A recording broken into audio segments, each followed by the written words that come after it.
Hi guys, welcome back to Sacred Vedic Astrology. My name is Samantha and I truly feel so blessed and so grateful to be a professional Vedic sidereal astrologer. So today we have a really interesting chart analysis to get into. So we are going to look at the Vedic astrological charts of Hugh Hefner. Isn't that an interesting one?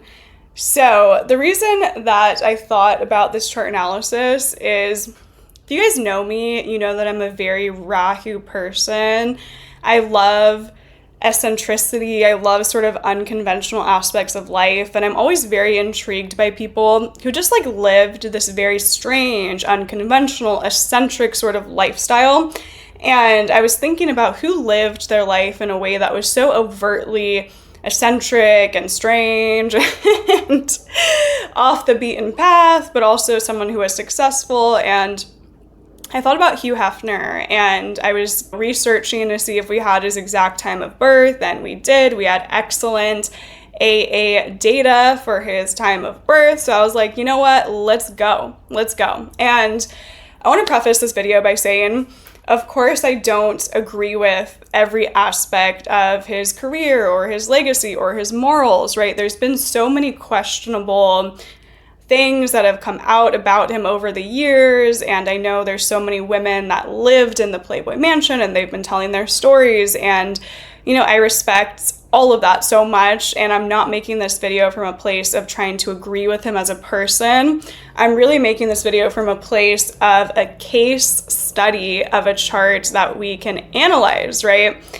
We have to see astrology and astrological charts that are more nuanced, or someone who lived a more nuanced life, and see it as something that can just be interesting to learn from. I'm a Gemini rising. I'm very mercurial in my chart. I love to learn. I love to analyze. I love to constantly take in new information, learn about different people, learn about different topics. I am definitely a lifelong student.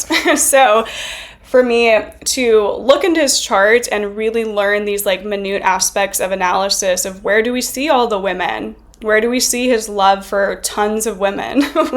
Where do we see this more hedonistic lifestyle? But where do we see the success? And where do we see the entrepreneurship? And where do we see the business? It's all these different aspects that are going to come up in the Vedic astrological chart. So I thought he'd be, yes, a nuanced person. Yes, a complex person. Yes, someone with a lot of duality. But to me, those charts are always very fascinating to analyze. All right, so we're going to go into the Vedic sidereal astrological chart of Hugh Hefner and see, where does all the success come from? Where does the huge career come from? Where does the interest in the arts come from? And his business side and his ability to be creating this huge franchise, but also where does the hedonistic stuff come in, and the love for living with all of these beautiful women and the multiple marriages, right? So it's all going to be there. It's all going to be there in the Vedic astrological charts.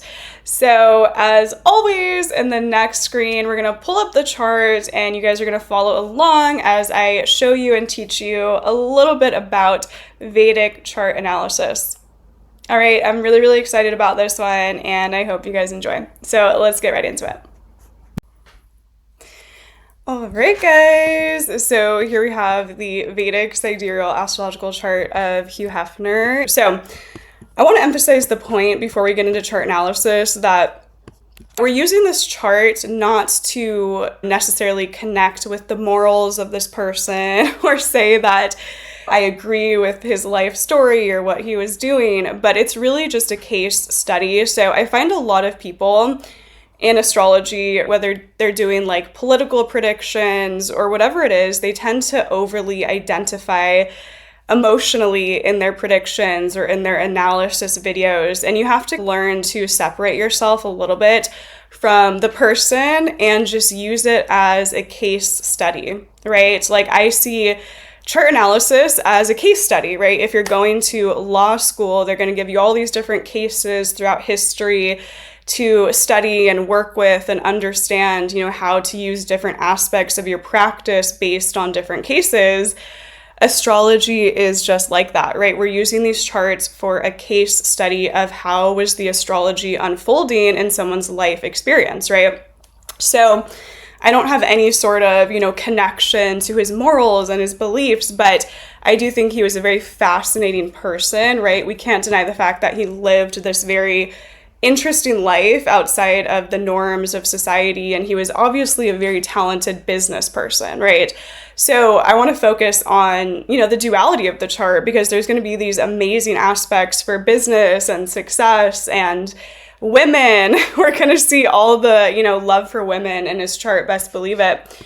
But also, there's a lot of duality that exists as well too, and that's just life. There's a lot of duality that exists in life. There's a lot of duality that exists in astrology. So I'm really, really excited for this chart analysis video. I've been so hyped about this, so I'm really excited, and we're gonna go ahead and get into it. Let us start with the first house. As always, if you guys are new to astrological analysis, we're always gonna start with the ascendant or the first house to understand the person's life story, right? Because the first house is the house of the person themselves. If we think about the houses, there's 12 houses, right? So we start with the first and we end at the 12th. So the 12th is that house of endings and loss, right? And then we count back and we go to the first house, and that's like starting the whole cycle over again. So the first house is the person, it's who they are, it's how they come across in this lifetime, it's their energy, it's that house of self. All right, so the first house for Hugh Hefner is Virgo. So that means that his whole chart gets ruled by the energy of Mercury, right? Because Virgo is ruled by Mercury. So that means that the first house is already ruled by this planet that is a karaka, or an indicator of business, of sales, of communication, of media. Okay, if we think about Mercury, Mercury is the planet that connects to media. So someone can be great with magazines, expression, communication, business, sales. That was his whole life experience, right? So we can even take something as simplistic as what is the ruling planet of the ascendant, and we can get a great deal of information, actually. Okay, so his whole chart is ruled by Virgo. So where does Mercury go, right? First house, let's hop over to Mercury in the 7th, and it happens to be retrograde. So these are the minute aspects of chart analysis that takes a while to grasp. It took me about 2.5 years. I always tell this to people, not to scare them away from studying Vedic astrology, but just to be honest and truthful. It took me a good 2.5 years to start actually understanding how to read charts in a very profound way, right? So this is an aspect of chart analysis that took me 2.5 years to even get to. So this is really minute, but it's really important. So the first house ruled by Mercury is retrograde. Okay, so what does that mean? That means that the ascendant, right, the energy, the personality, the way someone comes across is retrograde. So it's more internal, it's more introspective, okay? So it's going to bring this shyness to someone's personality if their first house lord is retrograde. And they are going to be more introverted, more, shy, a little bit more withdrawn, right? And also when a first house lord ruling planet goes retrograde, someone comes into their full fruition of their energy when they are older and later on in life, okay? So late 20s, early 30s, someone is going to finally develop into themselves fully, because the nature of the first house being retrograde means that gets developed later on in life, right? So this is one of those aspects of chart analysis that is eerily accurate, guys, because, okay, first house lord is retrograde, right? Develops into himself later on. He's shy, he's withdrawn, he's more introspective. Okay, so let's look up Hugh Hefner shy. Okay. Hugh Hefner was known to be a shy person, particularly in his youth and his early life. Isn't that what I just said? Okay. He used his drawing and creative outlets as a way to cope with his social anxieties and to create a kind of world that he wished to exist in.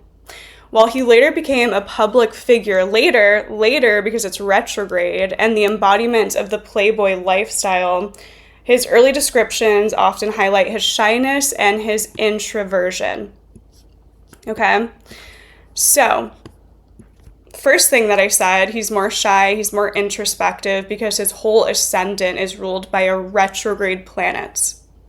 That's the first half of it, right? The second half of it is he develops into himself as he gets older. So it was said that when he started coming into like his early 30s, he started getting more confident in himself, more self-assured. First house Lord is retrograde. Okay, it's really, really important. It's a really minute aspect of chart analysis, but if you miss it, you're going to miss half of someone's life story, right? So, first house Lord is retrograde. He develops himself later. He's shy. He's introspective. He's introverted by nature, right?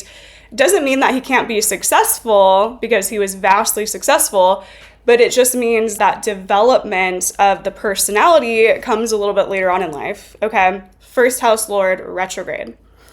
All right. Now, the first house Lord is in the 7th house. All right. So because the whole chart is ruled by Virgo, wherever Mercury sits is going to be the ruling house of the entire chart. Right? So first house Lord is in the 7th house. Now, again, this is where things get like, it's eerily accurate. It truly is. His whole chart is ruled by the 7th house, okay? 7th house is the house of business, okay? His whole life has been about business. 7th house is also the house of relationships and marriage as well, too, okay? It's too much. Okay, so first of all, his whole life was about having a business, being an entrepreneur, being a businessman. Okay, that's the first half of it. Second half of it is his whole life has been about him being surrounded by different women and having these various relationships. That's been the next huge part of his life story and his life experience. First house Lord, ruled by the 7th house of business and relationships and marriage. Okay.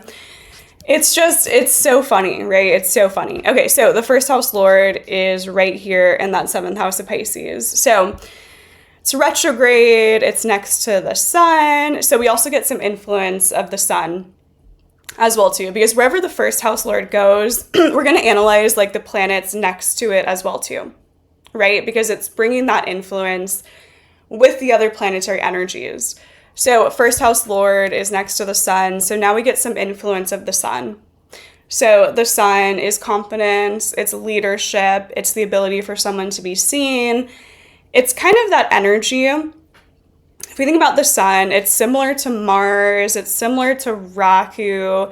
It's that more materialistic energy, right? It's that more masculine energy. So there's also going to be this influence of the sun onto his personality, onto his energy. He's going to want that more materialistic desires in this lifetime, right? Because the sun is next to that chart ruler. Okay. Really important, really minute aspects of chart analysis that we really don't want to miss. Okay. So, first house Lord in the 7th, he's a businessman, he's an entrepreneur, and his whole business was built upon his relationships with various women. First house Lord in the 7th house of relationships and other people and business, okay? Now, even though Mercury is out of its sign in Pisces, right? Mercury does not like to be in Pisces. There's going to be some issues for that 7th house, right? Because Mercury is in a sign that it doesn't naturally want to be in. So we can actually intuit that there's going to be some issues with marriage. Because Mercury is outside of Virgo, it wants to be in Virgo, but now it's in Pisces. So there's going to be some conflict or perhaps some issues in the marriage life as well, too. I believe he was married 3 times. Let's see.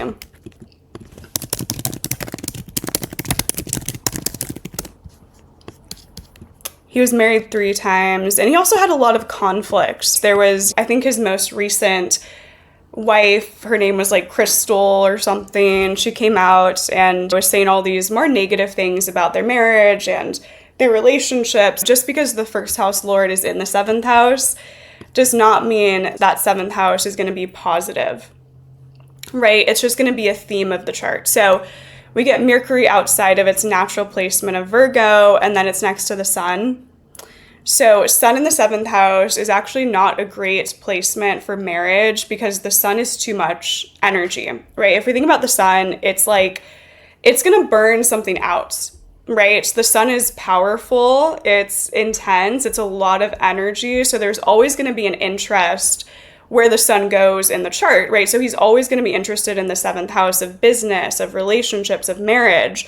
He had a business, he had many relationships, he was married 3 times, right? So that's the sun, which is going to be an interest of the chart. But if we think about the sun, when things come too close, it starts to burn out the energy as well too, right? So the sun is a lot of energy in the 7th house. We don't really like to see the sun in the 7th. That's been something that like my Vedic astrology teachers trained me in. That's something I find through personal practice. I don't love the sun in the 7th house. It's kind of this energy of too much. So someone has too many relationships, too many marriages. There's too much of a focus that it becomes a lot energetically. Okay.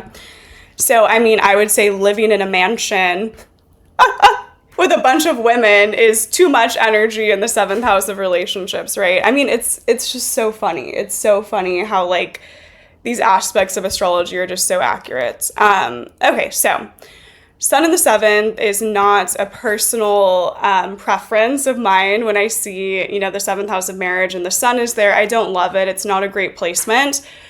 And it is going to cause some friction in the house of marriage. So it can be, an early divorce, multiple marriages, things like that when the sun goes into the 7th house, which did happen in his life story and his life experience. But also it's a focus of the chart. So he's always drawn towards that 7th house, right? It's both things. It's not one, it's not the other. It's not black and white. True astrology analysis is we're seeing the different things that are both true at once, okay? So yes, there's a focus on the 7th house, and yes, there's going to be too much energy in the 7th house. Both things are true, okay? All right, so that's all the energy of the first house lord in the 7th house with the sun, with Mercury. We also get Uranus if we want to bring in some outer planet analysis. Uranus is unconventional, okay? So now we get sun, Uranus, Mercury, bringing some unconventional aspects to his relationships, right? I would say having all these different women in a house is a little bit unconventional. He was known for his unconventional relationships, best believe it. So if we want to bring in that outer planet analysis, yes, there's going to be some eccentricity in that 7th house because Uranus is strange, it's forward moving, it's unconventional, it's ahead of its times. It's in the 7th house of marriage and relationships. He was very eccentric in his relationships and in his business, best believe it. It was this really it was very ahead of its times what he was doing. Again, do I necessarily agree with like all the aspects of, what Playboy was trying to get to? Not so much. I think it was overly hedonistic, and I think it was too focused on like this one form of beauty, right? But that's just my personal perspective. But what I will say is from a business perspective, what he was doing at the time was very innovative. It was this time of a lot of like sexual repression, right? And he was trying to sort of shift the view of sexuality in culture and in society. So even though I don't fully agree with his tactics and the more hedonistic aspect of like the legacy that he left behind and the one form of beauty and all the plastic surgery, you guys know I'm not a fan of all that. But if we just look at it from the lens of, it was really unconventional and it was shifting the sexual repression of the time period. So that is, this very interesting sort of aspect of his legacy and his business, right? So we do have to kind of see both things. All right. So Uranus in the 7th, unconventional business, unconventional relationships, best believe it. Okay. So now let's follow the dispositors. So 7th house of Pisces is ruled by Jupiter, right? Because Pisces is naturally ruled by the planet Jupiter. So 7th house Lord is going to be wherever Jupiter sits. Okay, 7th house Lord is in the 5th house. All right, now this is where things get real interesting. So the 5th house is the house of pleasure, of fun, of romance, of creativity, of publishing, of writing. It's a very creative house. But also, the 5th house is the house of investments, okay? So 7th house Lord is in the 5th house. Did his business get built upon investments? Yes. So what happened, let's see the exact, I believe he got like this certain amount of money to start Playboy. Let's see.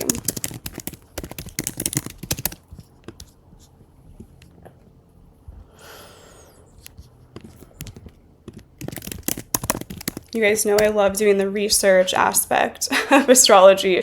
In its early years, Playboy Investments primarily focused on building the magazine a lifestyle brand and related ventures. Hugh Hefner, the founder, initially invested $8,000 to launch the first issue, with a significant portion coming from a mortgage loan and investor contributions. They said that his mother invested $1,000, not necessarily believing in the venture, but in her son. So there was key aspects of investments in the early years of Playboy, right? So the 7th house Lord of business and the 5th house of investments, right? His business was partially built upon investments and investors, okay?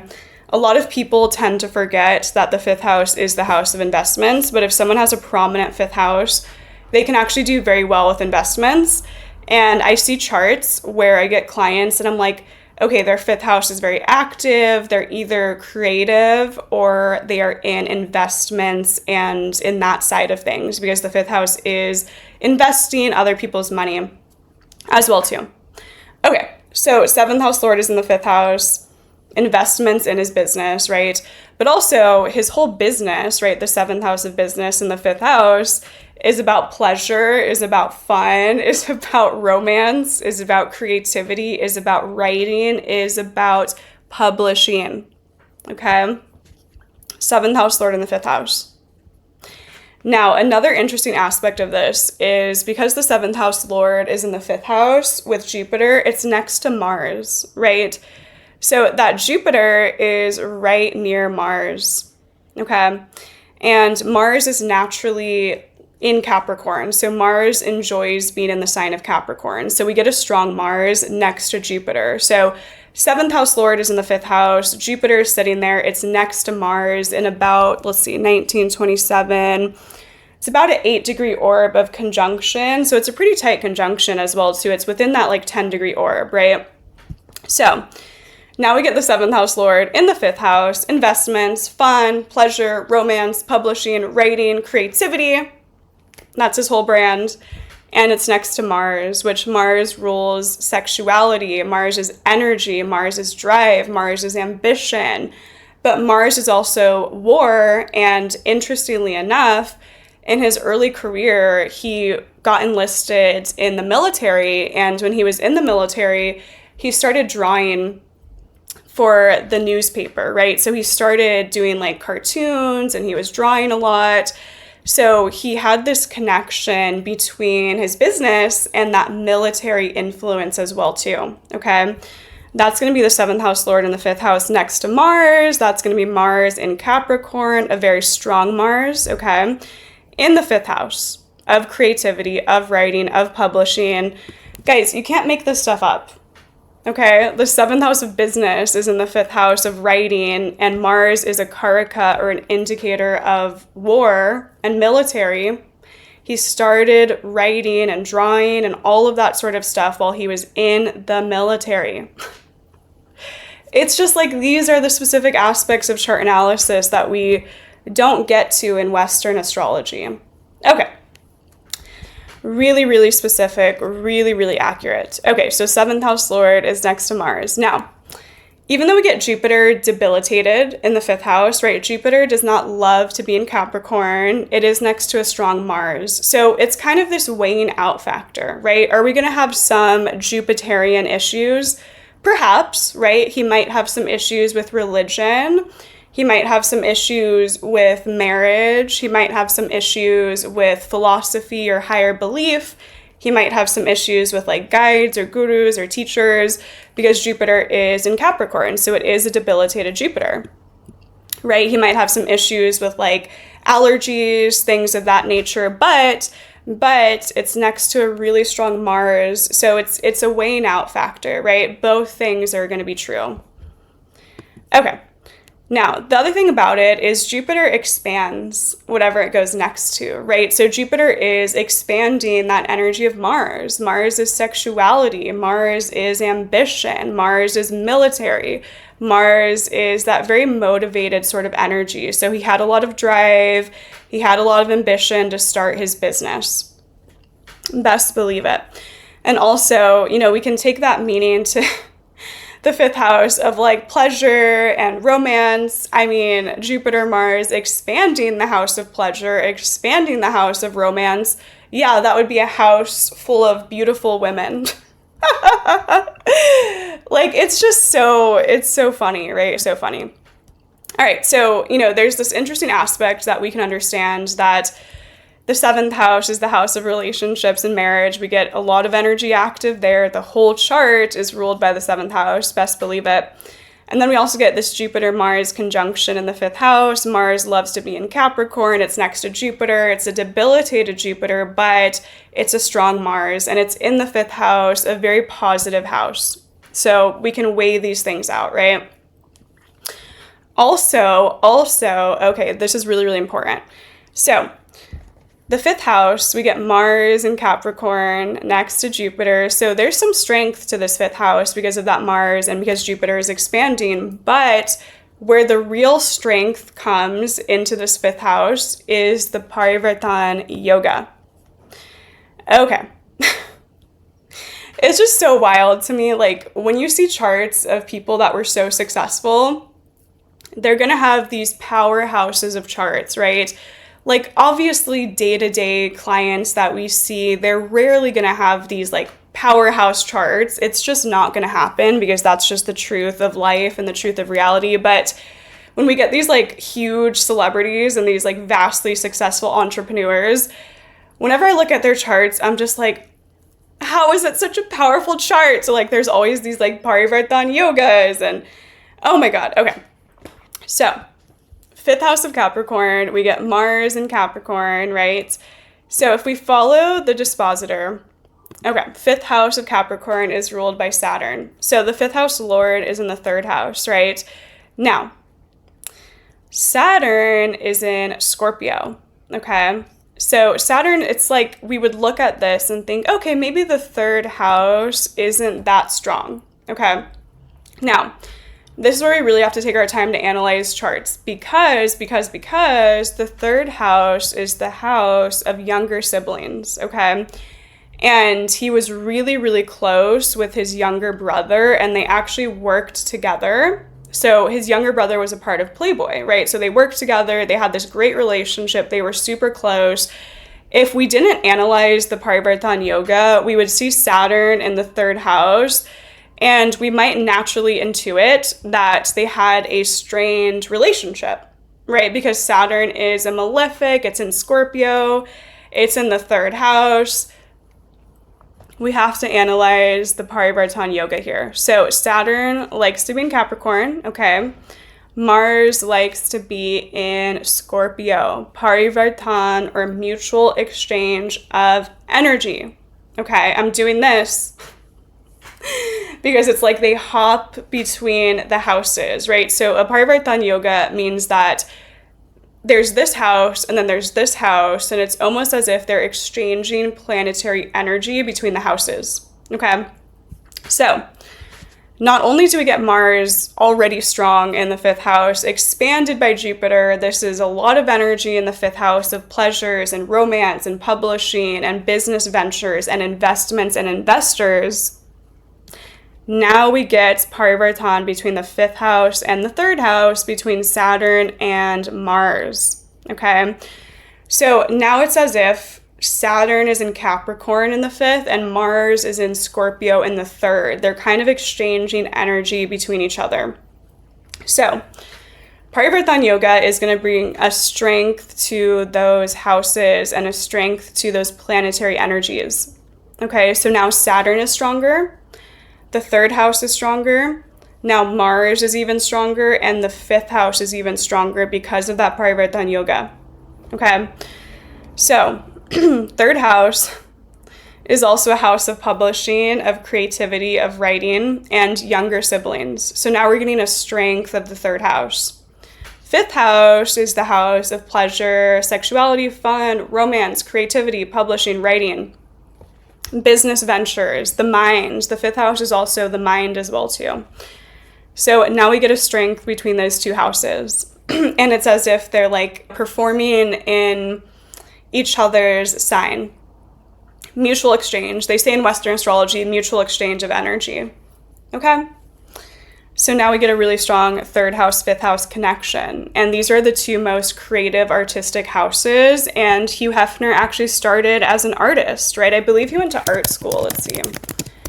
Or maybe he was just drawing a lot. Let's see.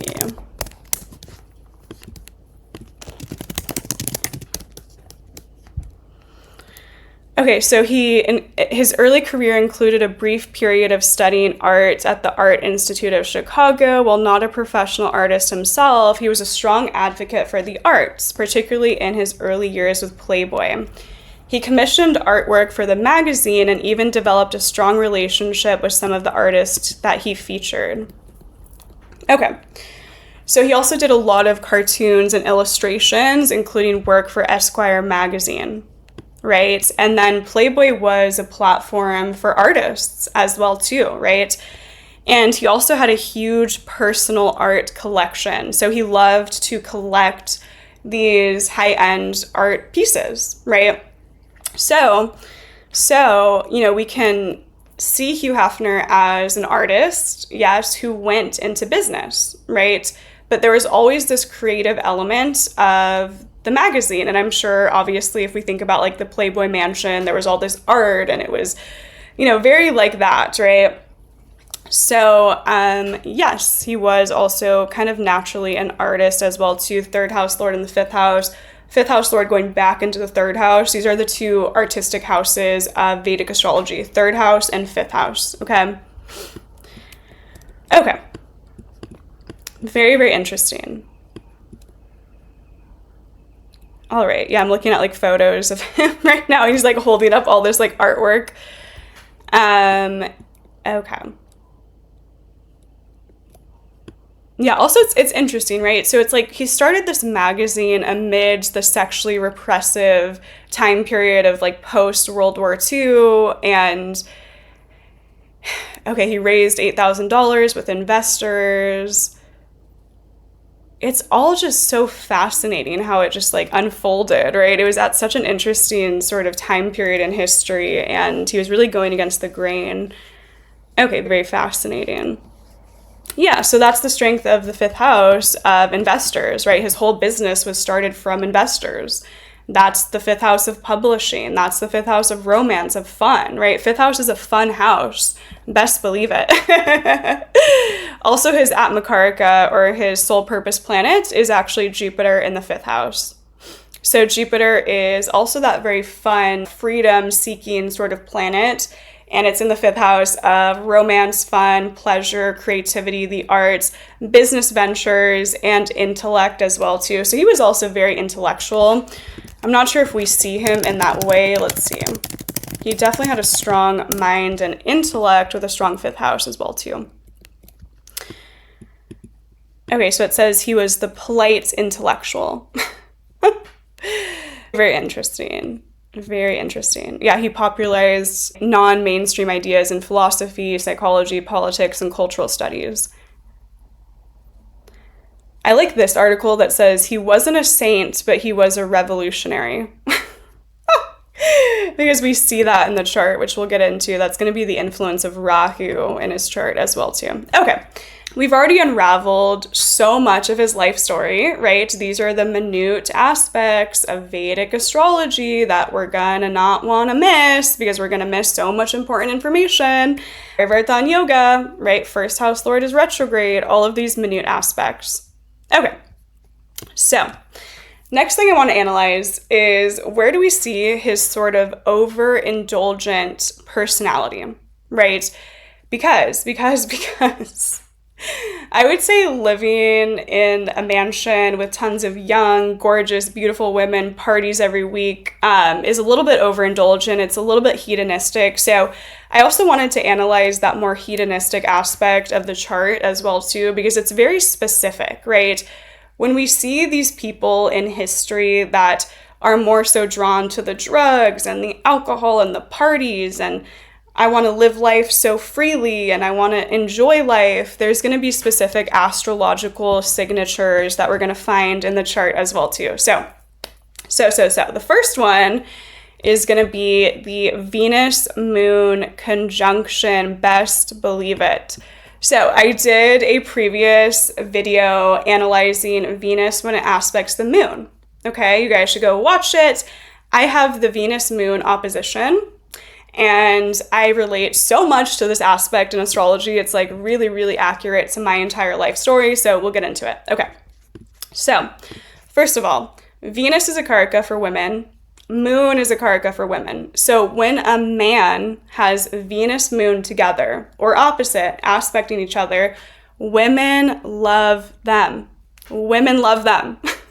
Okay, another example of this is Jim Morrison. Okay, so Jim Morrison had the Venus-Moon opposition. Women loved him. They went crazy over him. They were, oh my God, he's God. He's a sex god, right? That's that Venus-Moon aspect.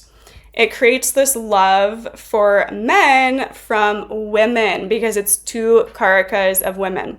Okay, so Venus is with the moon. We get all this influence of feminine energy, okay? So his whole life, guys, his whole career was built upon women. Like, you cannot make this up. This is where my Venus-Mars conjunction comes in and I get like extremely dramatic and excitable, but it's just so accurate. It's so accurate. So when someone has Venus with the moon conjunct or opposite, they are drawn to women. Women are drawn to them. Best believe it. Okay. Now it's in the 6th house. The 6th house is work. The 6th house is daily routine. Guys, his whole work life, his day-to-day routine was about being around beautiful women. Like, you cannot make this stuff up. It's so funny to me. Okay, so Venus, Moon, conjunct, women love him, but also Venus with the moon creates this love for pleasures in this lifetime, okay? So if someone drinks and they have a Venus, Moon conjunction, they love to drink, they're going to go crazy with it, okay? If someone has Venus, Moon together and they have sex, they're going to go crazy about it, and it's going to be overindulgent, it's going to be too much, it's just a lot of indulgence, it's a lot of pleasure when Venus is with the moon or opposite the moon. So it's really important if someone has this aspect astrologically that they don't get overly hedonistic in their life, right? Because there's just a love for feeling good, looking good, being around things that are beautiful. They want beauty, they want art, they want sensuality, they want pleasure, they want the nice things in life, they want the finer things in life, right? So when we get Venus with the moon, that's creating this more hedonistic personality for sure, right? It's great if someone wants to work with women, if they want to have some connection to women. It's really, really positive. Women are going to love them and be drawn to them for the most part. But it's also a lot of indulgence. So he loved to be around all the women in the world. Right? He loved to party. He was always, out there partying with all these young, beautiful women. It's so specific. Like, it's so specific that it's hilarious, right? So that's in his 6th house of his day-to-day work. Now, This is where things get very interesting. So whenever planets sit in one house, they always directly oppose the opposite house, right? This is how we analyze aspects in Vedic astrology, okay? So Venus is with the moon in the 6th house, so it's opposing the 12th house, okay? Now, the reason this is important is because we get 2 benefics in the 6th, but now they're aspecting the 12th by direct opposition, right? The 12th house is the house of bed pleasures. The 12th house is the house of film, of photography, of television, okay?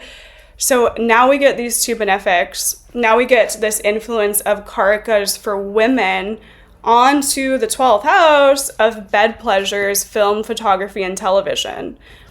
Was that not his whole life story?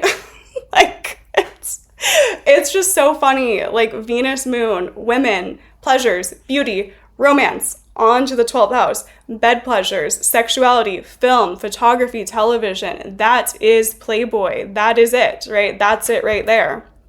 So it's bringing all of that energy onto the 12th house by opposition, okay? And the 12th house being Leo means that it gets disposited by the 7th house. So the 12th house of film, photography, television, bed pleasures is ruled by the 7th house of relationships, marriage, and business. So do you see how all of these things are connecting, right? And also the 12th house lord is next to Mercury. So that means that there's this mercurial influence into the ruler of the 12th house. So the ruler of bed pleasures, film, photography is now next to Mercury, which is a karaka or an indicator of sales, business, communication, expression. It's all connecting, right? We're following the dispositors, we're analyzing things, and it's all coming to life, okay? You have to see Vedic astrology as everything is connected to each other. It's not like separate, right? Everything intertwines, everything connects. It's all connected throughout the charts, okay? So, 12th house lord in the 7th house. Venus moon on the 12th house. Best believe it. 2 benefics on the 12th house. That's a powerful 12th house now, right? Really interesting. Okay. So the next aspect that I want to get to is the Rahu in the 10th house and the 10th house lord being in the 7th house. Oh my goodness. Okay. All right. So Rahu in the 10th house is a classic placement where someone gets success in their career. All right. Why? Because Rahu expands. Rahu is the materialistic desires. Rahu is the material world, right? And the 10th house is the house of career and public image, right? So here's the thing about when Rahu's in the 10th. Rahu is this energy that likes to be on the materialistic plane, making money, producing wealth, because that's the energy of Rahu, right? When it goes into the 10th house, a career house, a house of public image, of public recognition, it's working well with that 10th house energy, right? It's like they are naturally wanting to connect because they both have that more materialistic desire, okay? So Rahu is also the energy of technology. Rahu is extremes. Rahu is big cars. Rahu is money. Rahu is success. And that's in his 10th house of career, right? So there's going to be this Rahuvian sort of influence into his 10th house. What does that mean? That means that his career can be unconventional. It can be strange. It can be revolutionary. It can be sort of like shaking up society, shaking up culture, sort of shifting things in some way. Okay, because Rahu in Vedic astrology is the future. Ketu is the past, okay? So Ketu is an energy of been there, done that, we've seen it before. Rahu is the energy of eccentricity and forward movement, okay? So I talk about this a lot. I have a lot of videos on the energy of Rahu versus Ketu. You guys know I'm a very Rahu person. I have Rahu with my sun. I have Rahu, a Rahu-based nakshatra. I'm an Ardra ascendant. I'm ruled by Rahu. I'm a very Rahu person. So I understand very strongly the energy of Rahu, right? It's forward moving, it's eccentric, it's this energy where you want things to change and you want things to be unconventional or different in some regard, right? Rahu types of people are usually those that are doing something in their career or in business or work that is outside of the norm a little bit, because Rahu is forward moving, right? It's like progressing things forward in society, technology, etc. So Rahu in the 10th house means that his career is big, it's larger than life, it's unconventional, it's strange, it's very materialistic, it can be a little bit hedonistic because Rahu can be that way, right? Rahu is like cravings and desires, and it wants more and more and more, right? That's the energy of Rahu. It's in the 10th house of the career. The thing that I just read, right, that article that said, he wasn't a saint, but he was revolutionary. That's Rahu in the 10th house, right? Rahu is far from, perfect and divine, and, it can be that way, but it's more so the materialistic desires. And so that's going into his 10th house of his career, right? And then Rahu is going to be this huge theme of technology, advancement, trying to push society forward, being strange, being unconventional. That's Rahu in the 10th house. Okay, so because Rahu is in the 10th of Gemini, that means that his 10th house ruler is Mercury. Okay, so his 10th house gets ruled by the karaka of business, sales, communication, writing, publishing. That's Playboy magazine. 10th house lord in the 7th house of business, sales, communication, writing, publishing. Okay, now 10th house is next to the sun. So now we get some sun influence onto that 10th house. The sun is leadership, entrepreneurship. I talk about this a lot. If someone has like a sun influence into their 10th house of career, they cannot work for other people. They cannot work for other people. Like, it's so real. Whenever I get a client who has sun in the 10th house lord, near the sun aspect onto the 10th, sun in the 10th in the D10 chart, I always tell them, I'm like, look, you have one of those charts where you should really try to work for yourself in this lifetime, because you're going to clash with bosses, you're going to clash with other people telling you what to do. So if someone has like a sun influence into their 10th or their 10th house lord, they should really go towards business and working for themselves in this lifetime. I have a sun aspect right onto my 10th house. I can't work for other people. I cannot work for other people. Like, I need to be able to work for myself in this lifetime. It's really, really important. And when I get clients that also have that like sun 10th house aspect, I'm like, listen up. Listen up here. You got to work for yourself in this lifetime. And they're always like, I know. They always go, I know. So that's going to be that sun influence. 10th house lord is right next to the sun. Best believe it.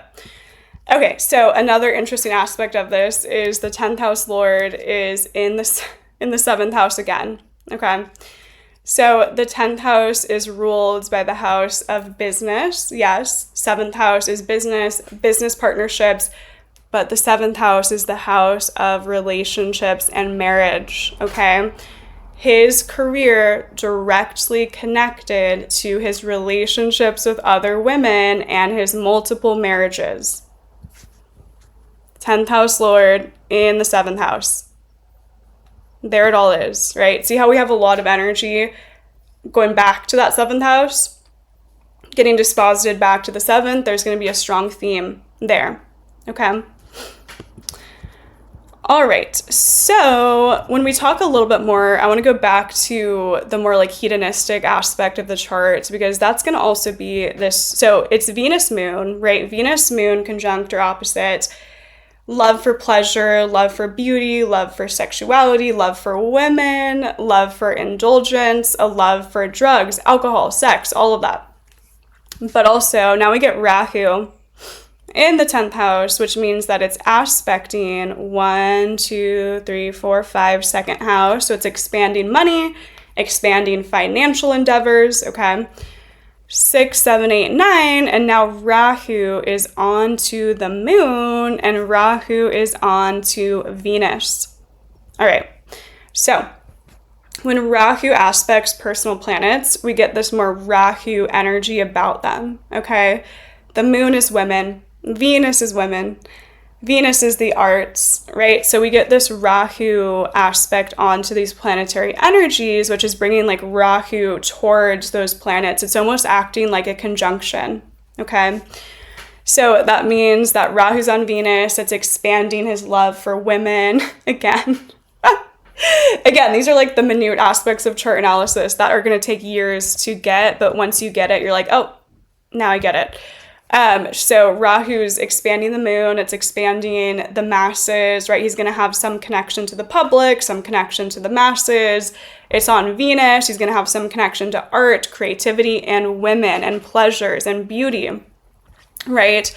Also, Rahu, whenever it goes onto personal planets, it does bring that more like hedonistic aspect as well too, because remember, Rahu is the materialistic world of desires, right?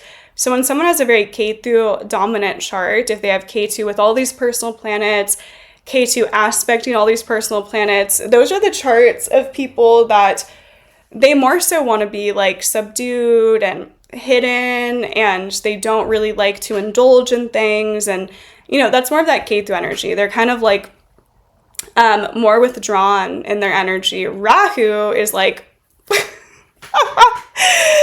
whenever I try to explain Rahu, it's just so funny because it's not like an easy aspect of astrology to even like try to explain to someone, right? But Rahu is the energy of extremes, of addictions, of obsessions, of the materialistic world, right?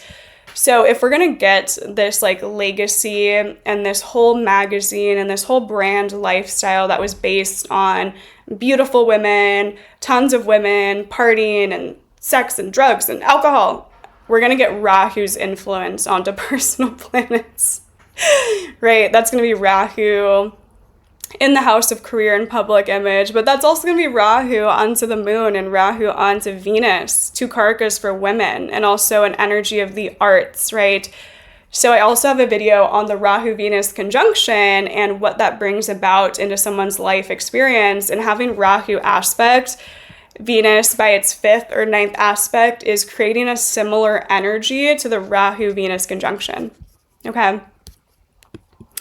Rahu is also the energy of illusions, deceit as well too. So Rahu's in his 10th house, and there's a lot of stuff that started coming out, I feel like, over the recent years. Maybe, I'm not even sure when this started happening. I would say probably over the past maybe 5 years or so, where a lot of people started like revealing the truth about what was really going on behind the scenes with Hugh Hefner and the Playboy mansion. That's also that Rahu influence in the 10th house, because Rahu is like deceit, deceptions, illusions. So when it goes into the 10th house, there can be a point when someone has like scandals in their career or some sort of like fall from grace, or things just aren't always what they seem when it comes to the energy of Rahu as well too. There's a lot of deception, a lot of illusions with Rahu.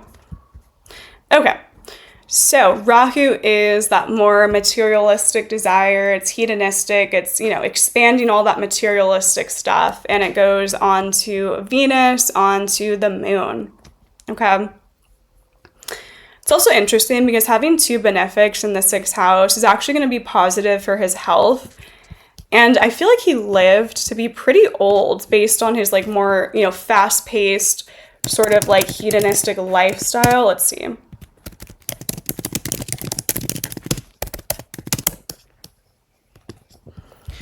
Okay, he lived to be 91 years old. I mean, that's kind of wild, right? For the way that he lived his life. And that's going to be 2 benefics in the 6th house of health as well, too. Okay. So that is so much of his life story. Also, if we go to, let's see, his D9 Navamsha, let's see what his 10th house is doing there. Okay.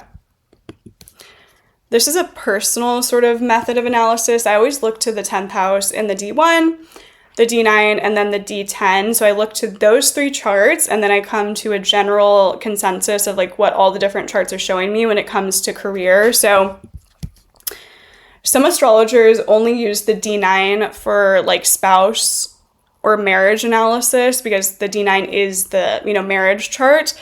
But I always look to the 10th house, and I find a lot of accuracy in that as well too. Okay. So in the D10, we get Mercury right here in the 10th house.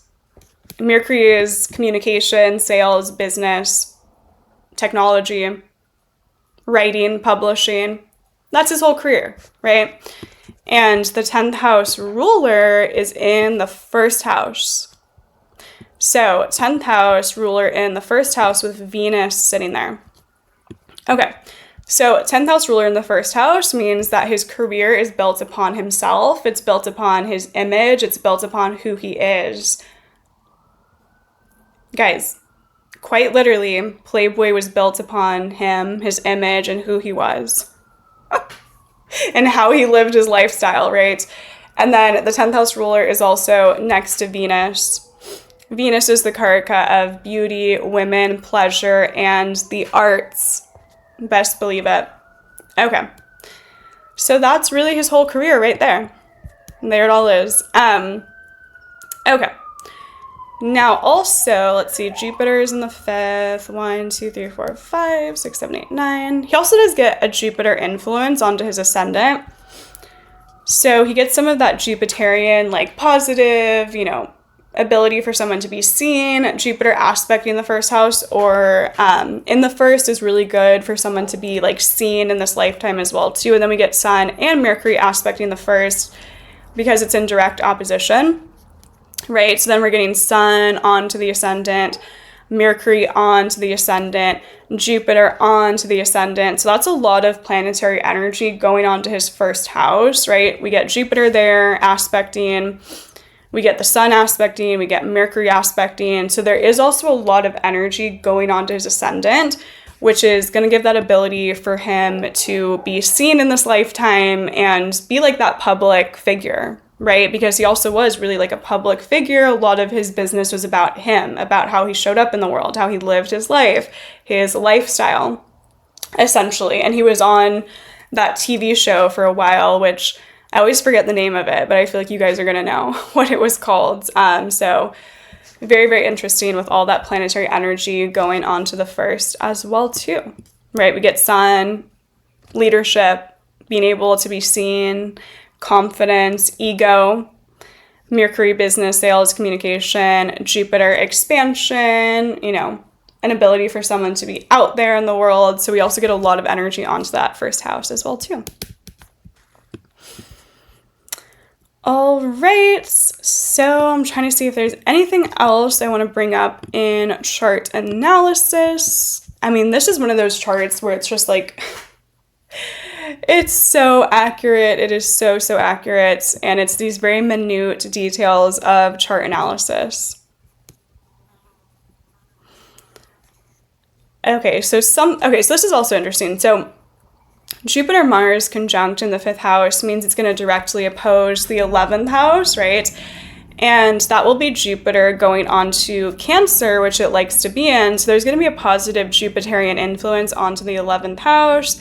And the 11th house is groups and organizations and people. So we also get a lot of this energy, Jupiter Mars in the 5th aspecting the 11th, which is going to show us that there was an importance of like large groups, organization, groups of people, right? And a lot of his career was built upon him always having these parties, being around groups, being around large amounts of people. So that's going to be that influence of a strong Jupiter onto the 11th aspecting Cancer, which Jupiter likes to be in Cancer. All right. And then the 11th house lord gets disposited by 2 karakas for women. So he was in groups of women. Quite literally. It's just it's gold. Like, it's truly gold when we find like a really, really good chart to analyze. And the funny thing about it as well too is I could go into so much more in-depth analysis, but this is really just, trying to give you guys a good understanding of how we're really looking at charts in the more minute details of analysis.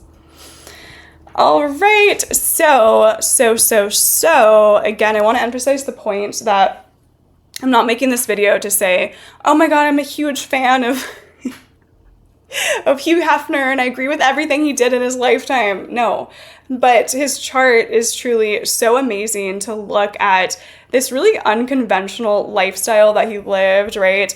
He lived a very sort of pleasure-based, hedonistic sort of lifestyle. And, he was really a businessman at the end of the day. And he was also an artist. He was also a writer. He was all these different things in his chart. And he loved women, He wanted to be around them all day, all the time, right? That's Venus Moon conjunct. That's all that energy in the 7th house of relationships, all that energy in the 5th house of connections, romance, pleasure, all of that is really there. So really, really interesting charts. I was so excited when I saw that we had the exact time of birth. I was like, this is going to be a good one. This is going to be a good one for chart analysis.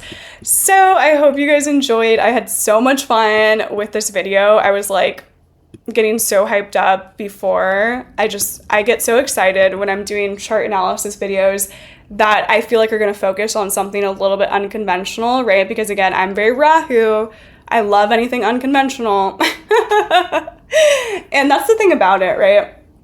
Is astrology is so interesting in the sense that we see someone's true nature and we see these aspects of someone's like personality and who they are that is just really innate within someone, right? And we always have free will, and like that's the aspect of free will that it gets a little bit complicated if we want to talk about fate versus free will when it comes to astrology. It's a very complex topic, but I do think that where the free will comes in is when we know our nature and we understand who we are at our core, right? Who we are, then we take our free will and we move within it, right? So if someone knows that they're very Rahu, if someone knows that they're very Venus moon and they love pleasures and they love desires and they love romance and they want everything to feel good all the time, there's ways to work with that where someone can take that energy and either channel it in a more healthy way or a more unhealthy way, right? So it's like we see these aspects of our innate nature, who we are at our core, who we're meant to be, because everything is really just as it's meant to be. But we use our free will and we move with our free will within it, and we can really create the life that we want once we have that basis of understanding of who we are, okay? So let me know if you guys want me to go into like a more philosophical sort of video about like my beliefs on fate versus free will and how that connects to astrology, because it's a question I get all the time as an astrologer. Like I'll be on the phone with clients and they'll be like, what do you think about fate versus free will? And I'm like, wait a second. I'm like, that's a very deep philosophical deep dive, like hold up. But let me know if you guys want me to do like a more in-depth video on my personal beliefs into fate versus free will and how it connects to astrology, because it's a really important topic in astrology. It comes up all the time, and I do have some pretty strong beliefs about it, right? So let me know if you guys want that video, and let me know if you guys are able to follow along these chart analysis videos as well too, because I know that they're really complex and I'm taking it to a very deep sort of complex place of chart analysis just because that's like real astrology, right? Real astrology is very complex. It's never simplistic. So I try to like showcase that in my videos, but I also hope that you guys are able to like follow along and understand the complexity of what I'm explaining as well too. All right, so let me know what you guys thought about this down below and what you think about Hugh Hefner and his legacy. Of course, there's so much like duality and there's so much complexity about it, and there's good and bad, right, as with everything, but he was a very interesting person. So we can't deny that, right?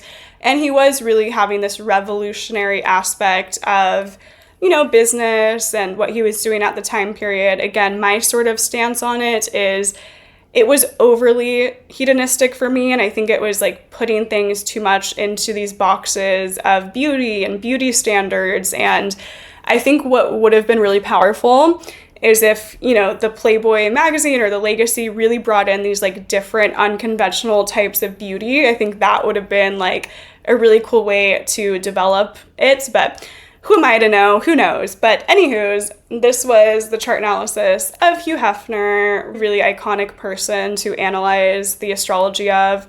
Let me know what you guys think of his legacy and who he was down below. Always so curious, and I hope you guys really learned something from this chart analysis as well too. All right, we'll talk soon. Sending you all the love. Bye guys.